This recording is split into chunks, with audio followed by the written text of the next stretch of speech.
Hola, ¿qué tal? ¿Cómo están? Yo soy el doctor Jorge Calderón, soy médico endocrinólogo y quiero darles la bienvenida al séptimo curso de educación en diabetes, creando unidades básicas. Y bueno, este es un nuevo paso, un nuevo comienzo y vamos a tratar muchos temas relacionados a la diabetes. En esta oportunidad yo voy a tocar un tema que es muy importante, que es la diabetes mellitus, definición y clasificación. Para, para comenzar, vamos a ver un pequeño caso clínico. Este es un paciente que tiene 24 años, viene de Huancayo, tiene tiempo de enfermedad un mes, tiene mucha hambre, mucha sed, ha bajado 8 kilos y orina con mucha frecuencia. No tiene hipertensión, no tiene familia con diabetes y pesa 75 kilos, tiene una talla de 1,65, cintura 99, tiene un índice de masa corporal de 27. No tiene acantosis nigricans, su presión arterial está en 130 con 80. Tiene una glucosa en 224. Entonces, como han visto, este es un caso clínico interesante y lo que tenemos que decir es cuáles son sus diagnósticos. ¿Es diabetes? No es diabetes. Entonces, si es diabetes, ¿qué tipo de diabetes es? Entonces, en la evolución, los diagnósticos que se pusieron era, pero parece una diabetes tipo 1, es un paciente joven, no está gordito, o es un paciente diabético tipo 2. Este paciente le iniciaron metformina, pero evoluciona con mal control. Al mes presenta una cetoacidosis diabética e inicia insulinoterapia, con lo cual permanece su tratamiento y se controla. Entonces, la pregunta nuevamente se plantea, ¿es una diabetes tipo 1 o es una diabetes tipo 2? Entonces, de eso se trata nuestra presente sesión, que puedan ustedes determinar primero cuáles son los criterios diagnósticos de diabetes y segundo, a qué tipo de diabetes pertenece. Muy bien, vamos a ver entonces algunos aspectos sobre diabetes en el mundo.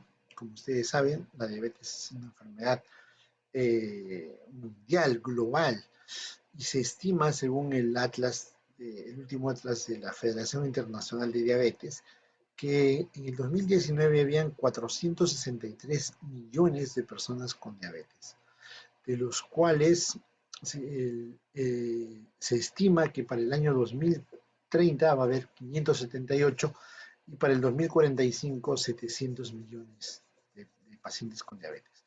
Esto involucra un incremento del 51% a nivel global. Y estos cambios en América del Sur y América Central incrementan también tienen un incremento de 55% para nuestra región. Vamos a pasar de 32 millones a 49 millones. Regiones más afectadas son el África, por ejemplo, que va a tener un incremento del 143%. Pero a pesar de que se incremente en 143%, Latinoamérica va a tener más casos de diabetes que el África. Y nos vamos a estar acercando a Norteamérica, que va a pasar de 48 millones a 63 millones. ¿Cómo es la diabetes en el Perú? El reporte del Perú Diab muestra que la prevalencia de diabetes en la costa es 8,2%, en Lima Metropolitana 8,4%, en la Sierra 4,5% y en la Selva 3,5%. El lugar donde es más frecuente la diabetes es la costa, le sigue la Sierra y le sigue la Selva. Esto está asociado a zonas urbanas, está asociado a edad mayor de 40 años, está asociado a obesidad. ¿Y cuál es la más frecuente? El tipo de diabetes más frecuente es la diabetes tipo 2, que constituye cerca del 95% de todos los casos de diabetes, mientras que la diabetes tipo 1 más o menos está entre el 5 y 10%.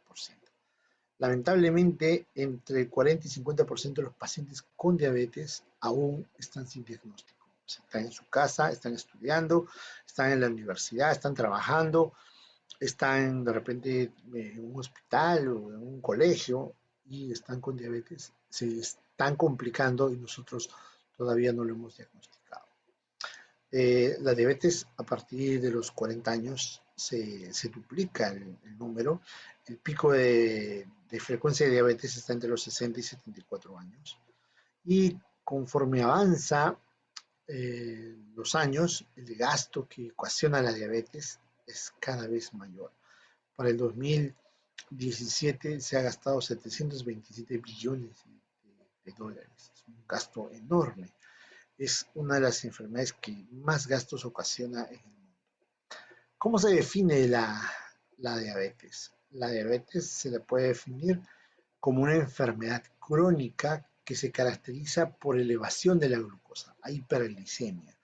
Pero esto se debe a varios factores. O hay un defecto en la acción de la insulina, o sea, hay resistencia a la insulina, que puede ser caracterizada por disminución en la captación de glucosa o incremento en la producción hepática de glucosa, o hay un defecto en la secreción de insulina, o sea, la célula beta pancreática secreta menos insulina, o la interacción de ambos factores, en la cual hay deficiencia en la secreción de insulina o defectos en la acción de la insulina.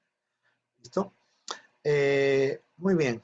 Entonces, la diabetes también es importante porque puede ocasionar complicaciones agudas y complicaciones crónicas. Complicaciones agudas como, por ejemplo, crisis hiperglicémica, cetoacidosis y complicaciones cardíacas como neuropatía, nefropatía y también te puede dar pie diabético. Recuerden que diabetes está muy asociada a enfermedad arterial coronaria, enfermedad vascular periférica, a nefropatía diabética, a retinopatía diabética, a polineuropatía simétrica con disminución de la sensibilidad, con gran cantidad de casos de pie diabético. Entonces, la diabetes es una enfermedad progresiva, grave, que se caracteriza porque hay resistencia a la insulina y hay disfunción de la célula beta. La diabetes tipo 2 es cerca del 95% de los casos de diabetes a nivel mundial y es una carga muy importante para los gastos y para el sistema de salud y para el Estado. Está asociado con complicaciones micro y macrovasculares y tiene un impacto importante en los costos globales de la asistencia a la salud a nivel mundial. En Perú, por ejemplo, es un estudio prepandemia, las enfermedades no transmisibles ocupaban o abarcaban cerca del 60% de la carga de enfermedades en el Perú y también de discapacidad. Entonces, con el tiempo, en los últimos 30 años, la carga de la diabetes en el Perú se ha venido incrementando. De hecho, en los próximos meses vamos a tener más noticias sobre la carga de los últimos 30 años. ¿Cuáles son los criterios diagnósticos? ¿Cómo yo puedo diagnosticar la diabetes? Hay un criterio, el primero es, si yo tengo mi paciente en ayunas y está con glucosa menos de 100, es normal.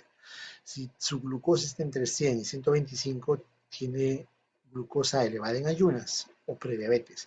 Y si tiene más de 2 mediciones con valores mayores o iguales a 126, también. Y eso ya cataloga como diabetes. Entonces, el primer criterio es glucosa en ayunas. Si su glucosa en ayunas está mayor o igual a 126, entonces en 2 ocasiones tiene diabetes. Si en ayunas tiene entre 100 y 125, es prediabetes. Y si menos de 100 es normal. Ahora, hay otro criterio que es el gol estándar, que es la prueba de tolerancia a la glucosa. Y la evaluación se hace a las 2 horas. Si a las 2 horas es menor de 140, es normal. Si está entre 140 y 199, es intolerancia a la glucosa o prediabetes. Y si tiene mayor o igual a 200, es diabetes. Entonces, los criterios diagnósticos de diabetes es glucosa en ayunas mayor o igual a 126 o glucosa a las 2 horas de una prueba de tolerancia a la glucosa mayor o igual a 200. Hay un tercer criterio que tiene que ver con glucosa al azar, puede ser al mediodía, en la tarde, en la noche. Y esta es que si la glucosa es mayor o igual a 200 con síntomas de polidipsia, polifagia, poliuria, pérdida de peso, ese paciente tiene diabetes. Entonces, los criterios diagnósticos están con glucosa en ayunas, sobre todo si es mayor o igual a 126, con prueba de tolerancia a la glucosa, si es mayor o igual a 200. Si tenemos glucosa en ayunas entre 100 y 125, es prediabetes. Si está entre 140 y 199, también es prediabetes. Y un tercer criterio, y que requiere que los equipos estén calibrados, es la hemoglobina glicosilada. Si la hemoglobina glicosilada está mayor o igual a 6.5 es diabetes. Si está entre 5.7 y 6.4 es un paciente con prediabetes. Si está menor a 5.7 ese paciente es normal. ¿Cómo podemos clasificar la diabetes? ¿Cómo vamos a ponerla? Tipo 1, tipo 2, etcétera. En resumen, los tipos de diabetes son los siguientes. La diabetes tipo 1, que es un defecto eh, severo en la célula beta. El paciente es dependiente absoluto de insulina. El diabético tipo 2, que afecta más a personas adultas porque tiene una deficiencia relativa de insulina. Hay resistencia a la insulina por la obesidad. Y el tercer tipo más frecuente es la diabetes gestacional. La diabetes gestacional se da, como su nombre lo dice, en el embarazo. Eh, Tiene múltiples complicaciones para la mamá y para el feto. Y las mujeres que han tenido diabetes gestacional tienen mayor riesgo de hacer diabetes en el futuro. Hay otros tipos específicos de diabetes que tienen que ver con defectos genéticos en la función de la célula beta, por ejemplo, la diabetes MODY, efectos genéticos en la acción de la insulina como resistencia a la insulina tipo A, etcétera. Enfermedades del páncreas como pancreatitis, traumas al páncreas, pancreatectomías, cáncer de páncreas, fibrosis quística, endocrinopatías como acromegalia, enfermedad de Cushing, feocromocitoma, hipertiroidismo, pueden dar hiperglicemia y diabetes, medicamentos como glucocorticoides, pentamidina, diazóxido, etc. O síndromes genéticos como el Down, el Turner, el Prader-Willi, el NFL. Vayamos rápidamente con la diabetes tipo 1. La diabetes tipo 1 es una enfermedad autoinmune, tiene una susceptibilidad genética 30% en gemelos, 6% en familiares. Está asociado a genes del complejo mayor de histocompatibilidad, al HLA DQB1 y al DR4. Y también hay blancos no HLA, como el antígeno de la descarboxilasa del ácido glutámico o también de la insulina. Puede ser miembro de un grupo de enfermedades que se llaman los síndromes poliglandulares. También está asociado a infecciones virales como Coxsackie, Epstein-Barr, o simplemente no hay una causa aparente de diabetes tipo 1. En la diabetes tipo 1 autoinmune hay una presentación de la célula presentadora de antígeno a la célula beta. La célula beta es destruida por el sistema inmune. El sistema inmune tiene muchos antígenos blancos, principalmente el ácido glutámico descarboxilasa, la insulina, la proinsulina, los glicopéptidos, la carboxipeptidasa H, las proteínas de las células del islote, la periferina, las proteínas de shock séptico, los receptores de insulina y algunas proteínas del citoesqueleto como tubulina, actina, reticulotina. Antígenos nucleares también, como por ejemplo contra la cadena del RNA y contra el DNA. De tal forma que conforme se va dañando la célula beta y la masa de la célula beta va disminuyendo, cuando cae por debajo del 50% ya aparecen síntomas clínicos de diabetes tipo 1. Entonces, un paciente diabético puede tener un evento que desencadene la acción autoinmune, por ejemplo, una infección viral, eh, eh, y pasa más o menos meses o años para que esa célula beta esté atacándose progresivamente. Y cuando la célula beta esté por debajo del 50%, ya va a haber manifestaciones clínicas de la diabetes. En la diabetes tipo 1 hay una destrucción severa de las células beta, lo que ocasiona una deficiencia absoluta de insulina.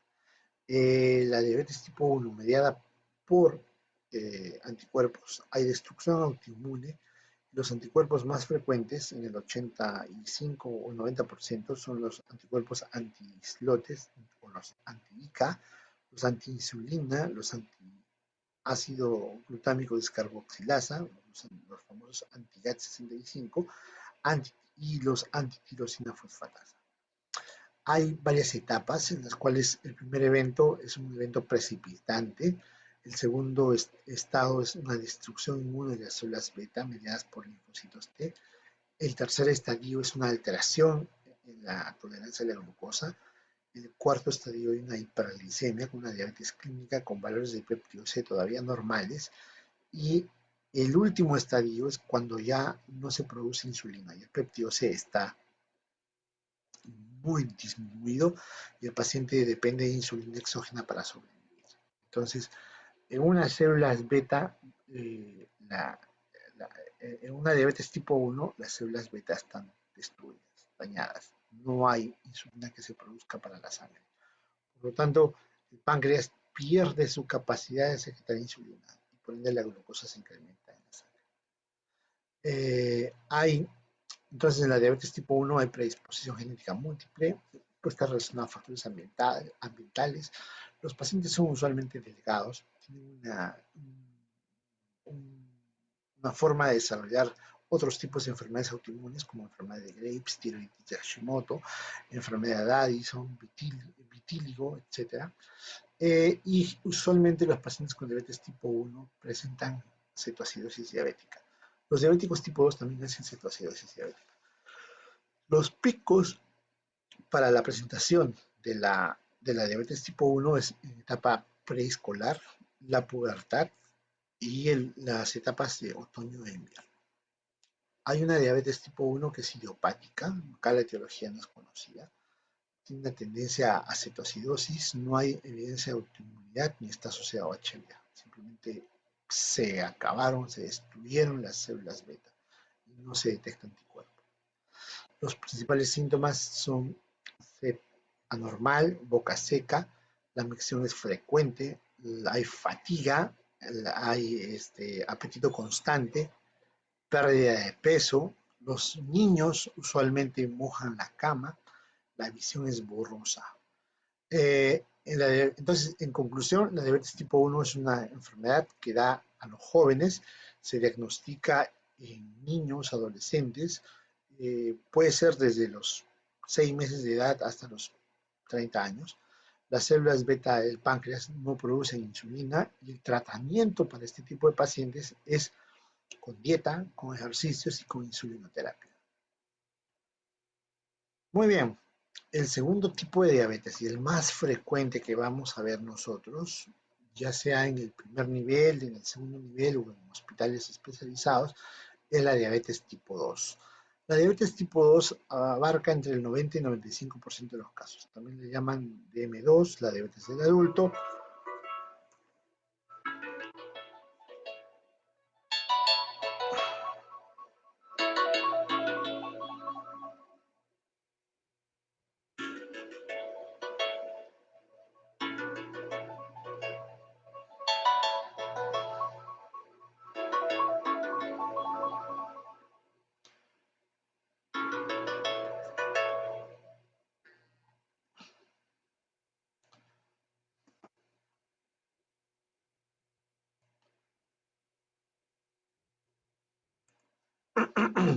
Perdón. Entonces, eh, la diabetes tipo 2 es una enfermedad que se da en los adultos. Generalmente está asociada a resistencia a la insulina. Tiene un amplio espectro desde la resistencia a la insulina hasta la secreción, por ejemplo, de ácidos grasos por los adipocitos.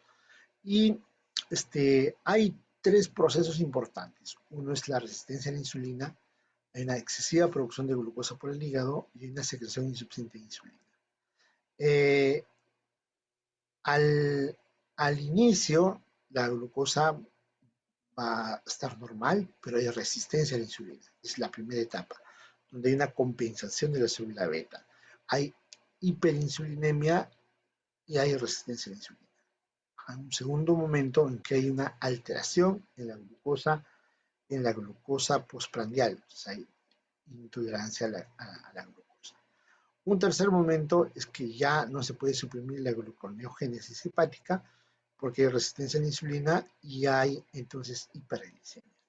Y finalmente hay una disminución en la captación de la glucosa postprandial y la hiperglicemia se manifiesta. Entonces, como podemos ver, el primer momento de la diabetes, unos 5 años antes de que aparezca la diabetes, es que hay una hiperinsulinemia. Nosotros podemos medir en nuestros pacientes sospechosos de diabetes insulina. Y si la insulina está elevada, significa que este paciente puede tener diabetes en el futuro. Un segundo paso es que la glucosa postprandial esté elevada. Y eso se ve entre 3 o 5 años antes de que aparezca la diabetes. Entonces, antes de que aparezca la glucosa en ayunas elevada, la postprandial está elevada.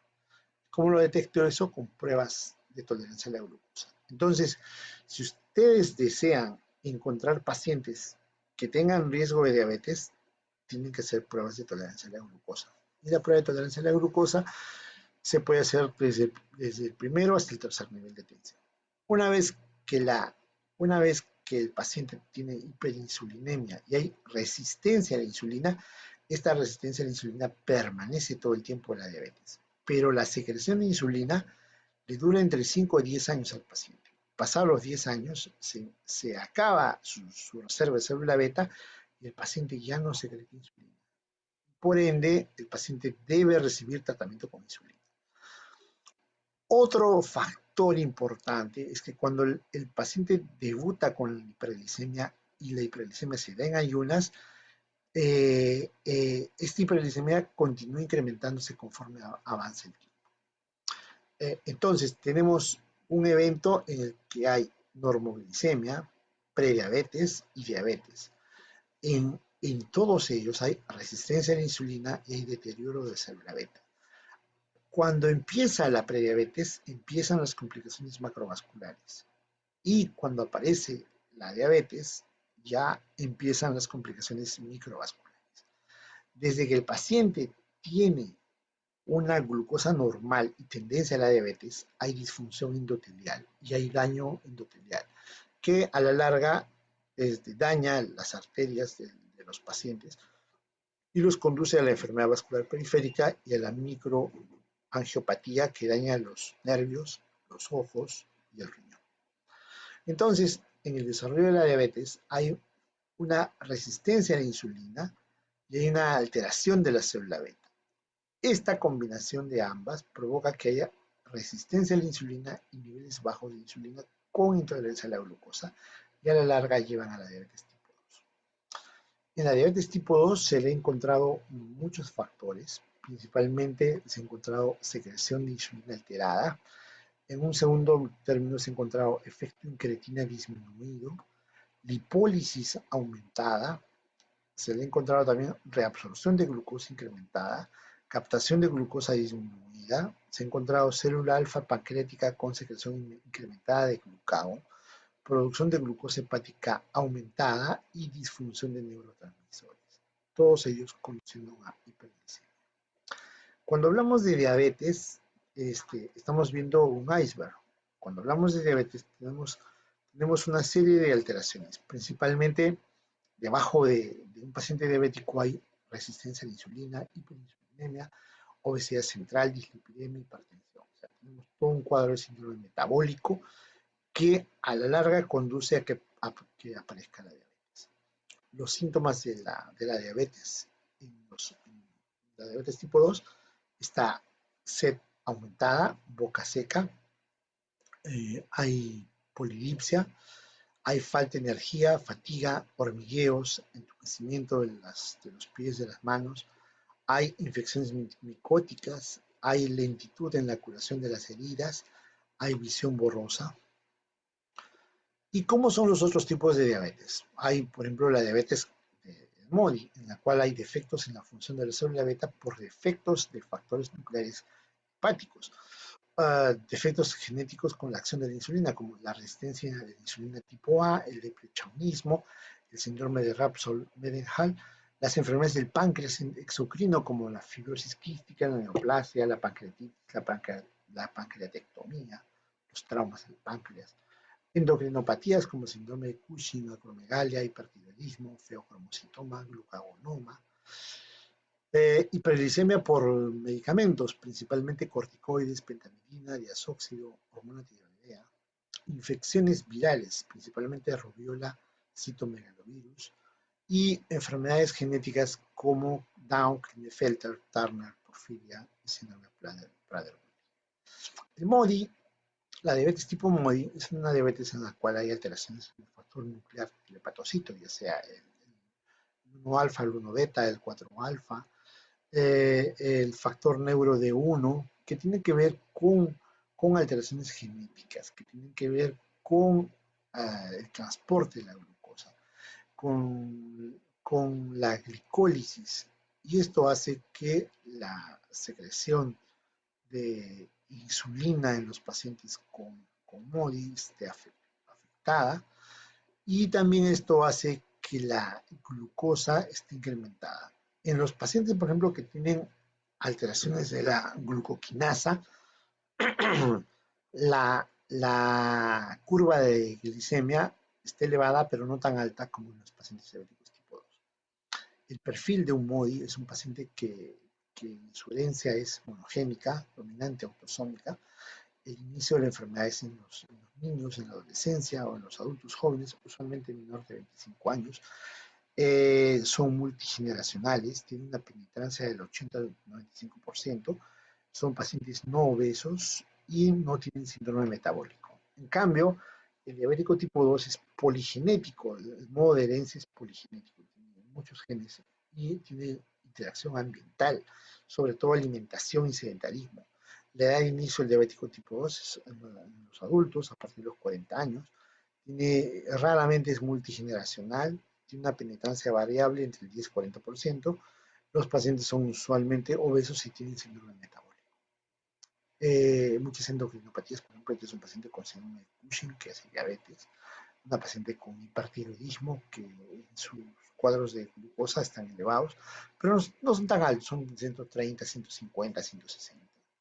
Y también otras enfermedades como feocromocitoma, que se caracteriza por una presión elevada, acromegalia, que tiene las típicas deformidades en las manos, en los pies, en la cara, el glucagonoma, que tiene una secreción elevada de glucagón, el hiperaldosteronismo primario, que tiene que ver con cuando sospechamos hipertensión arterial, hipocalemia, o el somatostatinoma, que también tiene elevaciones marcadas en somatostatina.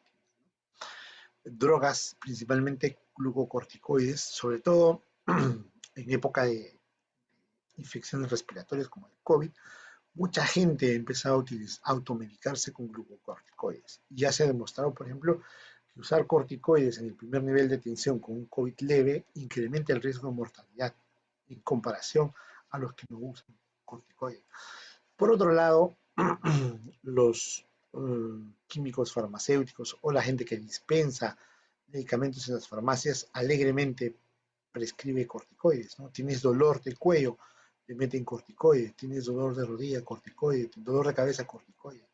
Te pica la piel o tienes un poquito de picazón nasal, corticoide, ¿no? Entonces, eh, mal prescrito, mal prescrito por alguien que no sea el indicado, el alergólogo, el neumólogo, el otorrino, o sea, si no está bien prescrito, se da libremente, vamos a tener muchos casos de Cushing iatrogénico, y también el Cushing va asociado a hiperglicemia y puede tener diabetes. Medicamentos como los beta bloqueadores, la ciclosporina, bloqueadores de canales de calcio, clonidina, inhibidores de proteasas del HIV también provocan hiperglicemia. Infecciones como la rubiola congénita, citomegalovirus también provocan hiperglicemia, y síndromes genéticos como los pacientes Down o los pacientes que tienen talla corta, cuello alado, hipoplasia del quinto metatarsiano, con amenorrea o hipogonadismo, como son el síndrome de Turner, o pacientes con Klinefelter que tienen talla alta, pero la abrazada más alta, tienen hábito mucoide, ginecomastia, pero muchos de ellos también tienen diabetes, ¿no? Y finalmente la diabetes gestacional. La diabetes gestacional se da, como su nombre lo dice, en el embarazo. Se incrementa conforme las mujeres tienen más edad en el embarazo. Más o menos entre los 20 y 24 años la prevalencia de diabetes gestacional es 9% y a los 40 la prevalencia de diabetes gestacional es 36%. Y si la mujer se embaraza entre los 45 y 49, la prevalencia de diabetes gestacional llega casi al 45%. Entonces, de todos los nacidos vivos, más o menos, la prevalencia mundial de diabetes gestacional es 16%. El número de nacimientos de niños afectados por la hiperglicemia en el embarazo son 21 millones. El porcentaje de casos debidos a diabetes gestacional es 86%. Entonces, la diabetes gestacional es quizás la tercera diabetes más importante de nuestra realidad, en nuestro país. Y puede también que el paciente tenga diabetes antes del embarazo. Y esto usualmente no lo encuentra cuando el paciente tiene glucosa en ayunas entre 126 a entre 126 hasta 200. ¿No? El criterio para diabetes gestacional antes de la semana 24 es cuando el paciente tiene glucosa en ayunas entre 92 y 126. Si tiene más de 126, hasta 200 se le denomina diabetes pregestacional. Ahora, ¿cómo hacer el diagnóstico de diabetes gestacional? Hay un paso que, que, que se realiza entre la semana 24 y 28 con una prueba de tolerancia a la glucosa. Se evalúa la glucosa basal a la hora y a las 2 horas. Y si una de ellas sale alterada, ya es diabetes gestacional. Entonces, si tú tienes una prueba de tolerancia con 75 gramos y en ayunas está mayor o igual a 92, o a la hora mayor o igual a 180, o a las 2 horas mayor o igual a 153, es diabetes gestacional. Entonces, la prueba el tamizaje de un paso es con una prueba de tolerancia de 75 gramos. Se mide la glucosa en ayunas a la hora y a las 2 horas. El punto de corte es glucosa en ayunas mayor de 92, mayor de 180, mayor de 153 a las 2 horas. Entonces, una vez que el paciente ha sido diagnosticado, se debe dar tratamiento. Dieta, dieta saludable, evitar grasa, fritura. Generalmente está asociado a mujeres que en el embarazo han subido más de 1 kilo por mes. Hay mujeres que suben 15, 20 kilos en el embarazo. Lo usual es que suban 8, 9 kilos. Si las mujeres suben más de 8 kilos en el embarazo, es, es muy probable que hagan hiperglicemia y diabetes gestacional. Ahora, si una mujer hace diabetes gestacional, una vez culminada la diabetes gestacional, va a tener mayor riesgo de que tenga diabetes en el futuro. Y generalmente esta diabetes se da entre los 8 a 10 años post diabetes gestacional. ¿No? La diabetes tipo 2 en estas mujeres aparece entre 8 a 10 años. Por lo tanto, después de que el bebé ha nacido, cuando tenga 6, 8 semanas, se debe hacer una prueba de tolerancia a la glucosa para ver cómo queda esta mujer. Entonces, moraleja, si en el embarazo tienes una paciente con diabetes gestacional o si no la agarraste en la gestación y tienes un niño macrosómico, es probable que esa mujer haya pasado por una diabetes gestacional. Por lo tanto, a las 6 semanas hay que hacerle una prueba de tolerancia a la glucosa.